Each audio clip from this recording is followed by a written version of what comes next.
An active-duty New York police officer is sworn to protect the vulnerable. But on a bitter January morning, with outside temperatures plunging to 19 degrees Fahrenheit, one officer was actively monitoring a child's agonizing decline. The boy was just 8 years old. He wasn't a casualty of the streets. He was locked on the freezing concrete floor of an unheated suburban garage. And the man watching him die through the lens of a security camera was his own father. Help this channel grow. Like the video, leave a comment, and subscribe for more cases. This helps us a lot, thank you. To the outside world, Michael Valva was the embodiment of order and public service. He joined the New York City Police Department in 2005, working his way up to a transit officer navigating the chaotic subterranean arteries of the city.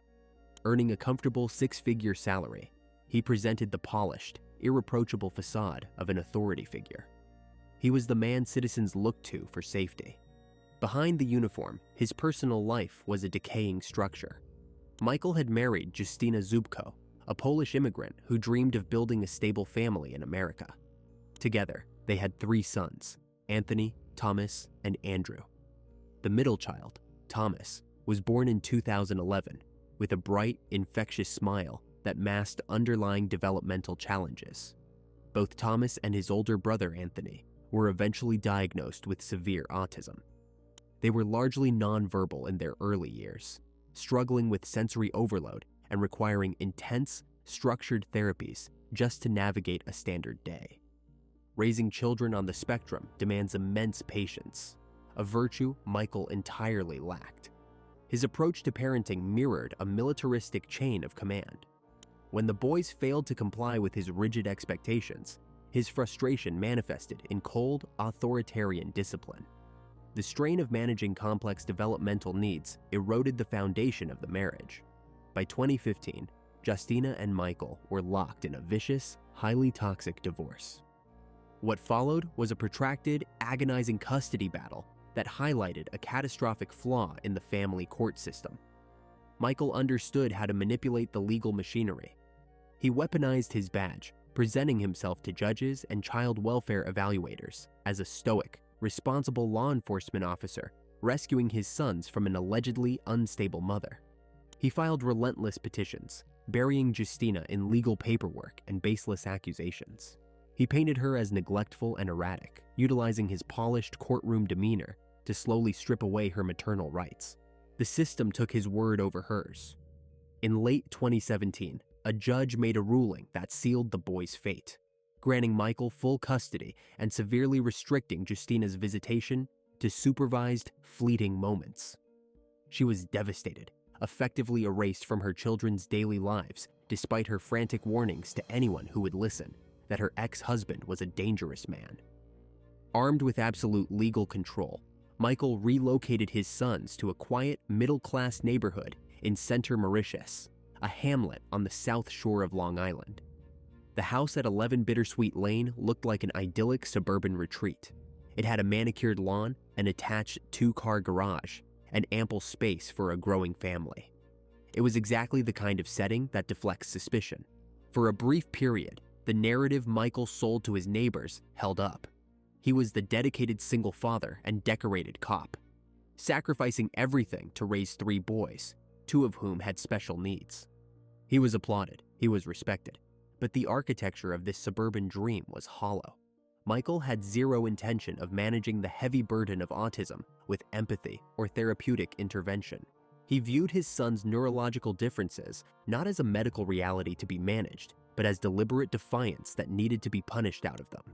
The Long Island home quickly transitioned from a sanctuary into a heavily surveilled detention center. Every room was wired with an intricate network of security cameras. Michael claimed the surveillance was for the boys' safety, a necessary precaution to monitor children prone to wandering. The truth was far more sinister. The cameras were installed to monitor absolute obedience. If Anthony or Thomas exhibited a sensory meltdown, failed to use the bathroom correctly, or simply cried out, the lenses recorded their infractions. The boys were entirely isolated from their mother and left at the mercy of a man who equated discipline with sheer terror. Yet even with his authoritarian grip, Michael soon realized he did not want to rule this dark kingdom alone. He was looking for a partner, someone who shared his chilling philosophy on control and punishment. The arrival of Angela Pollina into the Valva residence in early 2018 acted as a catalyst for a regime of systematic terror. Angela, a single mother of 3, brought her own children into the home, creating a crowded, combustible dynamic. She was not a moderating influence. She was the architect of the household's new draconian hierarchy. Together, she and Michael forged a partnership defined by the absolute dehumanization of his 3 sons. The house on Bittersweet Lane ceased to be a home. It became an institution of psychological warfare. Under Angela's influence, the boys' needs for therapy, speech assistance, and even standard interaction were deemed disruptive. She perceived their neurodivergence not as a challenge, but as an affront to her order.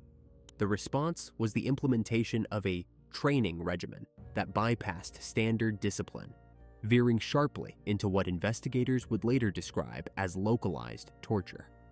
The boys were stripped of their autonomy. They were forced to eat their meals in the garage, a cold, detached space that smelled of exhaust and damp concrete. They were placed on restricted, starvation-level diets under the guise of weight management, despite their clear physical deterioration. If they failed to follow the house rules that changed with the volatility of Angela's moods, the consequences were immediate and severe. For the smallest transgressions, they were denied access to the main living area. They were forced to sleep on the hard, unheated floor of the garage, regardless of the season or the plummeting Long Island temperatures. The boys began to lose weight rapidly. Their faces became gaunt, their skin sallow. They were often seen by neighbors and teachers wearing stained, ill-fitting clothes, their personal hygiene clearly neglected, despite Michael's constant claims that he was providing exemplary care. Teachers at East Mauritius Elementary School noticed the erosion of the boys' well-being almost immediately. Thomas, once a vibrant child, began arriving at school lethargic, cold to the touch, and frequently bruised. His performance plummeted. He struggled to stay awake during lessons. The school staff, alarmed by the drastic changes, initiated a flood of reports to Child Protective Services. The institutional response was a profound systemic failure. Between 2018 and 2020, CPS received at least a dozen reports concerning the Valva home. Teachers documented that the boys were arriving at school hungry, begging for food, and shivering in the classrooms. They reported visible welts, suspicious abrasions, and a pervasive, lingering odor of urine. Every report triggered an investigation, but every investigation was met with Michael's polished, authoritative denial. He played the system with the precision of a seasoned detective. When CPS agents arrived, he would present a carefully curated image of a stressed but loving father doing his best with children who were difficult to manage due to their autism. He used his NYPD background to intimidate investigators, implying that he knew the rules of the game better than they did. Angela stood by his side, doubling down on the narrative that the children were simply prone to behavioral outbursts and physical self-harm. The system was paralyzed by his badge. CPS agents documented their concerns, but their supervisors repeatedly closed the cases as unfounded, seemingly intimidated by the idea of accusing a fellow law enforcement officer of child abuse. The boys were trapped. Every time a teacher reached out, Michael punished the children for the attention they had brought upon the family. The monitoring became tighter. The beatings grew more frequent. The couple began to communicate their frustrations through a series of cold, detached text messages that would later serve as the primary evidence of their shared malice. They discussed the boys with a detached clinical cruelty, referring to them as nuisances or burdens. Angela would send messages complaining that Thomas had wet himself or that Anthony had failed to follow a command, and Michael would respond with promises of intensified discipline. They were not two parents struggling with the realities of raising special needs children. They were two people bonding over the systematic breaking of their spirits. By the winter of 2020, the garage had become a permanent, frigid prison. It was no longer a temporary space for a timeout. It was where Thomas and Anthony spent their nights, shivering on the bare floor, separated from the warmth of the home by a single wall. The boys had no blankets, no pillows, and no access to a toilet. They were forced to exist in a state of constant, low-grade hypothermia. Michael and Angela monitored them through the Nest camera, occasionally broadcasting instructions through the speaker if the boys moved or made a sound. The stage was set for a tragedy that the entire community would later realize was entirely preventable, had anyone bothered to look past the badge and see the suffering that was happening in plain sight. The night of January 16th bled into the early hours of the 17th with a biting, unforgiving edge. Outside the property on Bittersweet Lane, the temperature plummeted to 19 degrees Fahrenheit. Inside the unheated, attached garage, it was barely any warmer. The concrete floor acted as a massive heat sink, draining whatever residual warmth remained in the stagnant air. There was no insulation, no drywall, just the raw, abrasive surface of the cement and a few scattered dog training pads. The only bedding provided for two severely malnourished boys. Hypothermia does not announce itself with a sudden crash. It is a slow, methodical thief. It steals heat from the extremities first, forcing the heart to pump sluggishly, hoarding blood in the core to protect the vital organs. The boys had been subjected to these sub-freezing conditions for months, their bodies already depleted from extreme caloric restriction. But this particular morning was different. The cold was absolute. It bypassed their meager, exhausted defense mechanisms entirely. Sometime before dawn, Thomas lost control of his bodily functions. It was an inevitable biological response to severe, prolonged freezing and extreme stress, compounded by his neurological condition. He soiled his sweatpants. In a normal household, this would prompt a warm bath and clean clothes. In this environment, it was an unforgivable infraction. The home's security system silently logged the movement. The internal microphones flickered to life, capturing the rustling in the dark, followed by the heavy, deliberate footsteps of a man who had just been inconvenienced. Michael entered the garage. The audio recordings later extracted from the hard drive would capture the sheer, unfiltered malice of his approach. He did not assess the situation with a shred of paternal concern. He demanded absolute compliance from a child whose brain was actively shutting down from the cold. Michael noted the soiled clothing. The punishment was decided instantly, and it was going to be administered with freezing water. He dragged the boy outside into the frozen backyard. The sun had not fully risen. The frost on the grass crunched underfoot. Michael bypassed the indoor bathrooms, heading straight for the exterior spigot connected to a garden hose. The water resting in those pipes was near freezing. He turned the valve. He ordered his son to strip naked, then sprayed the ice-cold water directly onto his bare, emaciated chest. The shock of freezing water on a hypothermic body accelerates the dying process exponentially. The cold liquid strips away the skin's last remaining thermal barrier, plunging the core temperature into a lethal freefall. The boy's muscles seized. His nervous system misfired. He could no longer shiver to generate friction and heat. The body was rapidly prioritizing the brain and the heart, completely shutting off blood flow to the limbs. He could barely stand. Michael dragged him back into the garage. The interior Nest camera recorded the aftermath. The footage showed a child who looked more like a hollow shell than a human being. He was completely naked, dripping wet, and shaking with a violent, terrifying lack of coordination. He attempted to stand on the concrete, but his legs simply buckled. He pitched forward, face planting onto the hard cement. The sickening sound of bone-meeting stone echoed sharply through the microphone. There was no gasp of horror from the adults, no frantic rush to check for a concussion. Michael simply stood over him. The audio captured the father coldly analyzing the fall, remarking over the intercom system that the boy was putting on an act. He noted the way his son hit the ground, expressing a twisted satisfaction that the child had finally fallen on his face. Angela, monitoring from the warmth of another room, validated the cruelty.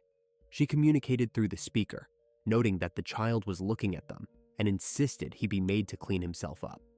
They spoke about the boy with the detached annoyance of prison guards dealing with a recalcitrant inmate. They left him there on the floor. The boy tried to push himself up, his arms trembling violently, but he lacked the basic motor function to lock his elbows. He collapsed again. The temperature in the garage remained stagnant. His core temperature was dropping past the point of no return, crossing rapidly from mild to moderate to severe hypothermia. At this stage of freezing, the biology of death takes over. The organs begin to fail sequentially. The kidneys stop filtering. The heart struggles to maintain a regular rhythm, the blood thickening into a cold sludge. Time crawled. The camera continued its silent, indifferent observation. It captured the exact, horrific moment the shivering stopped. When a freezing body stops shivering, it is not a sign of warming or comfort. It is the central nervous system waving a white flag. The muscles relax. The breathing becomes shallow, barely moving the chest wall. The brain runs out of oxygenated blood. Minutes ticked by in heavy silence. The stillness in the garage finally caught Michael's attention. The boy wasn't crying. He wasn't moving. The father walked back in, his boots scuffing the concrete. He nudged the limp form. Nothing. He issued a sharp command. Silence. The frustration in his movements suddenly gave way to a sharp, entirely selfish panic. It was not the terror of a parent realizing they are losing their child. It was the massive adrenaline spike of a police officer realizing he had a dead body on his property. He scooped up the freezing, unresponsive form and finally brought him into the heated portion of the house. He dragged him down to the basement playroom. Michael shouted to Angela that the boy was out cold. The atmosphere in the house shifted violently from punishment to extreme liability. Instead of calling emergency services immediately, precious time was systematically squandered. The security network captured the frantic, hushed discussions between the couple about what to do next. They needed to clean him. They needed to warm him up just enough to make a narrative plausible. They needed a solid, impenetrable story, a slip and fall, a tragic, unavoidable accident while waiting for the school bus. While an 8-year-old boy lay dying on the basement floor, his father began constructing an alibi. The window of survivability closed while the adults in the house prioritized their alibi. Medical experts would later note that when the boy was first carried up from the freezing garage, his heart was likely still beating, faintly, erratically, but beating. A warm bath, thermal blankets, and an immediate emergency response might have reversed the descent into terminal hypothermia. Instead, nearly an hour evaporated. During those critical minutes, the homeowner focused on sanitizing the crime scene and coordinating a cover story. Only after the narrative was set and the child's pulse had completely faded did he pick up the phone. At exactly 9:40 a.m., the Suffolk County Emergency Dispatch System logged the incoming call. The voice on the line belonged to a man intimately familiar with how 911 operates from the other side of the radio. He injected a carefully measured dose of panic into his tone, telling the operator that his son had taken a hard spill on the driveway while running for the school bus. He claimed the boy had hit his head, lost consciousness, and was no longer breathing. Following standard protocol, the dispatcher instructed the caller to place the phone on speaker and begin chest compressions. The audio recording captured the rhythmic, heavy thuds of the father ostensibly performing CPR, a performative, hollow effort executed on a body that had already been irreparably destroyed by the cold. When local paramedics and patrol officers crossed the threshold of the Bittersweet Lane residence, they stepped into a heavily heated, immaculate home.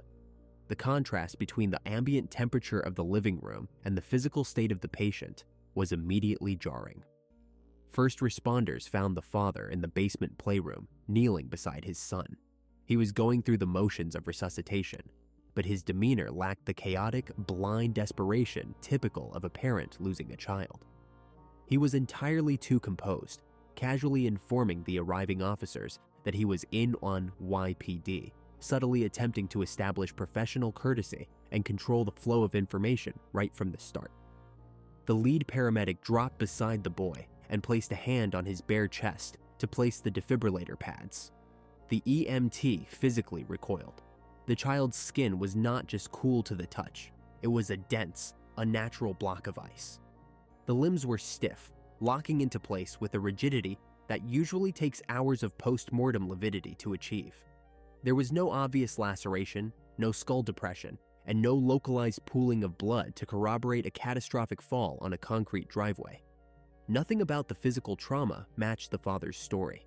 The paramedic initiated rapid transport protocols. They loaded the lifeless form onto a stretcher and rushed him to the waiting ambulance. The ride to Long Island Community Hospital was a frantic, chaotic exercise in futility. The EMTs attempted to push life-saving medications, but the veins were completely collapsed. They tried to establish a secure airway, but the jaw muscles were locked tight from the extreme physiological shock. The interior of the ambulance was cranked to maximum heat, yet the boy's flesh simply absorbed the warmth without reflecting any vital signs. Through it all, the medical team exchanged troubled glances. They knew the physiological signs of freezing. They knew they were not treating a head injury.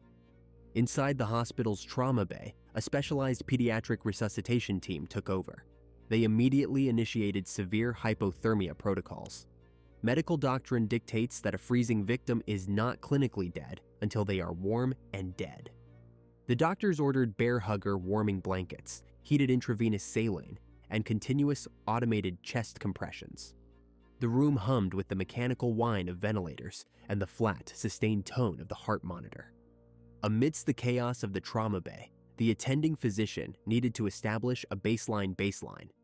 A standard digital thermometer registered nothing. The patient's temperature was too low to read. The staff inserted a specialized esophageal thermometer deep into the chest cavity to measure the absolute core temperature around the heart and lungs. When the digital display finally flashed, the trauma team fell completely silent. The monitor read 76.1 degrees Fahrenheit. Normal human core temperature is 98.6. At 90 degrees, severe confusion and amnesia set in. At 82 degrees, the heart loses its ability to pump effectively, and the victim loses consciousness. At 76.1 degrees, the cellular structure simply ceases to function. It was a temperature that was biologically impossible to reach from a brief slip on a suburban driveway. It was a number that indicated prolonged, agonizing exposure to a sub-freezing environment.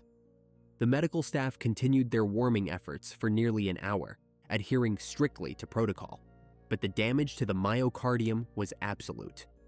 There was no electrical activity left to restart. The formal pronouncement of death was recorded later that morning. Out in the hospital waiting room, the father continued his performance. He paced the floor, shed dry tears for the benefit of the hospital staff, and repeatedly leaned on his law enforcement credentials when questioned by the attending nurses. He expected his badge to shield him from scrutiny. He assumed the medical examiner would glance at the lack of massive blunt force trauma, write it off as an unexplained sudden cardiac event, and close the file. But the trauma doctors had already noted the gaunt, emaciated frame, the strange abrasions, and that impossible, damning core temperature. Before the father even left the hospital grounds, the attending physician picked up a secure phone and initiated a direct line to Suffolk County homicide detectives. The medical intervention had failed, but the investigation was just beginning, and the driveway narrative was already falling apart. The transition from a medical emergency to a homicide investigation occurred before the victim's body was even transferred to the county morgue. Suffolk County detectives were dispatched to the hospital and the Bittersweet Lane residence simultaneously. They held the core temperature reading from the trauma bay, a stark, numerical fact that completely dismantled the suspect's story of a sudden morning tumble. A human body simply does not lose 22 degrees of vital core heat during a brief, frantic sprint to a school bus. When investigators arrived at the property, they were met by a man who fully expected professional deference. He stood in his living room, projecting the exhausted stoicism of a grieving parent, while subtly inserting his NYPD rank into the conversation. He anticipated the unspoken fraternity of law enforcement to shield him from aggressive interrogation. The initial walkthrough of the home presented a frustrating, meticulously sanitized facade.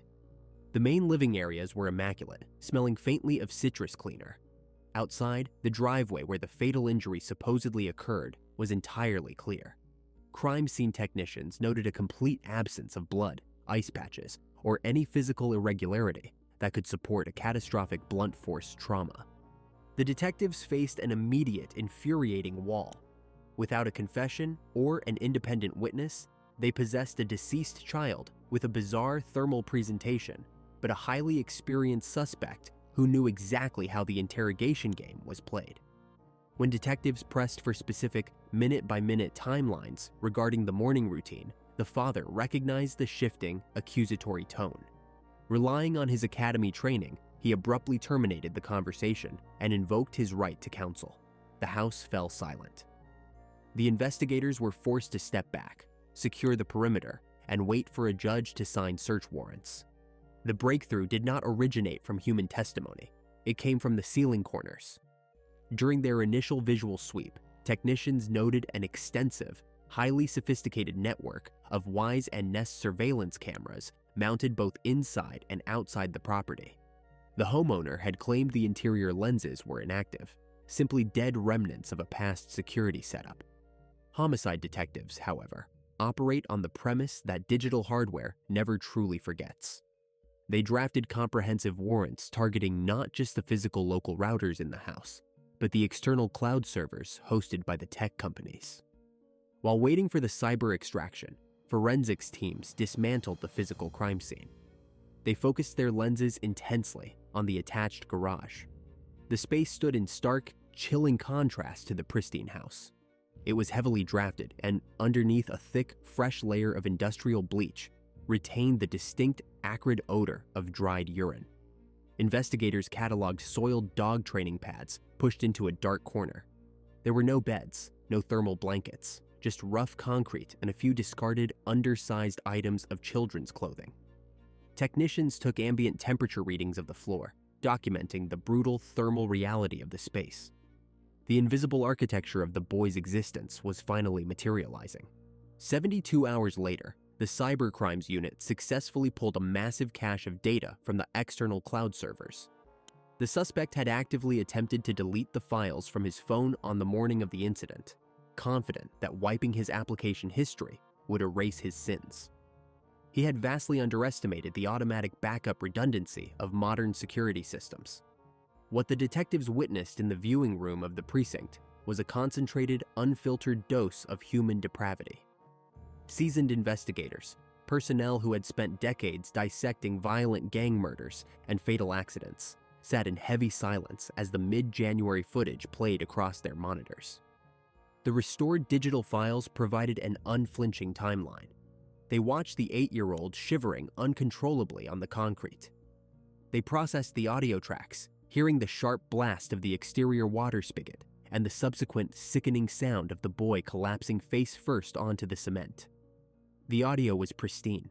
It captured the father's cruel mockery of his son's physical inability to stand, followed by the stepmother's voice transmitting over the intercom system. She validated the abuse, expressing sheer annoyance at the child's lack of coordination rather than any alarm for his safety. The digital media explicitly contradicted every single statement given to the emergency dispatcher and the arriving paramedics. There was no chaotic fall in the driveway. There was no tragic accident. There was only a calculated, protracted execution by exposure. Armed with the video evidence, technicians escalated their digital search, applying Celebrite extraction software to the cellular devices seized from the residents. The text message history between the couple spanned years and served as the psychological blueprint of the household.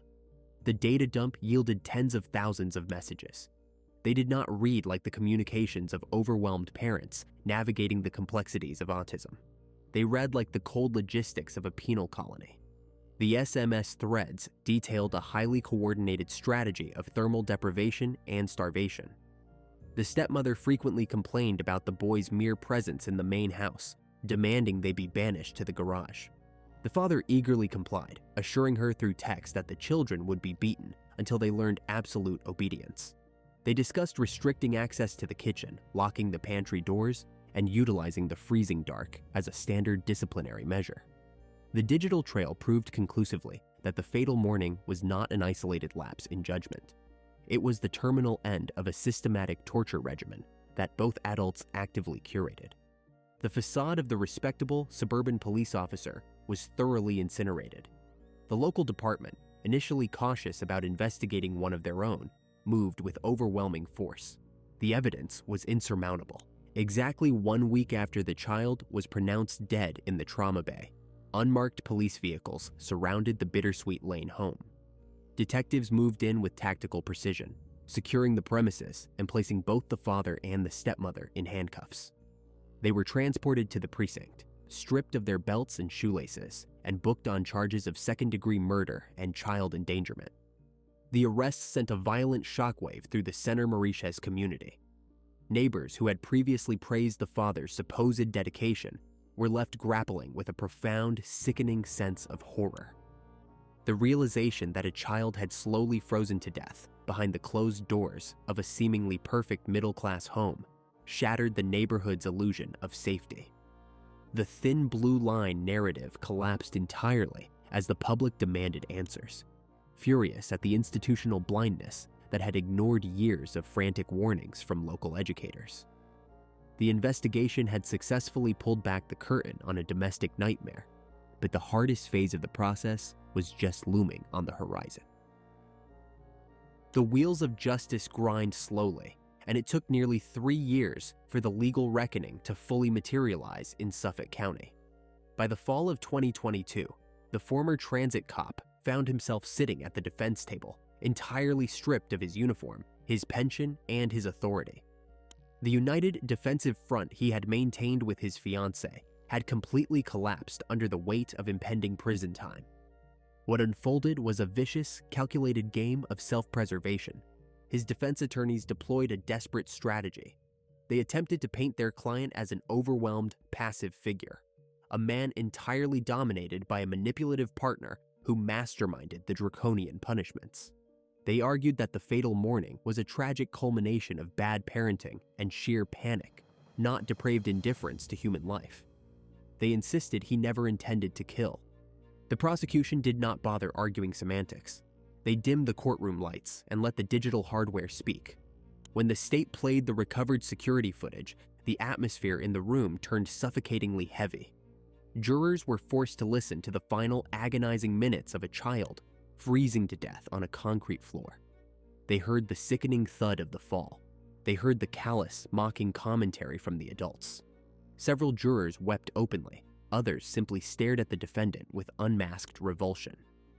The biological mother, who had been systematically alienated and ignored for years, sat in the gallery.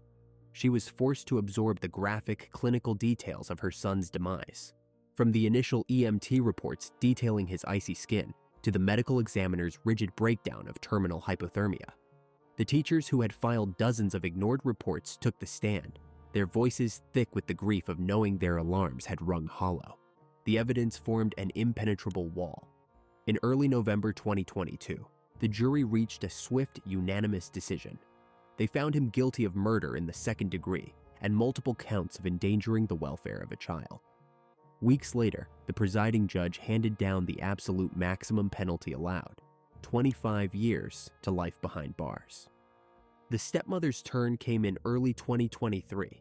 Her legal team attempted the exact inverse of her former partner's narrative.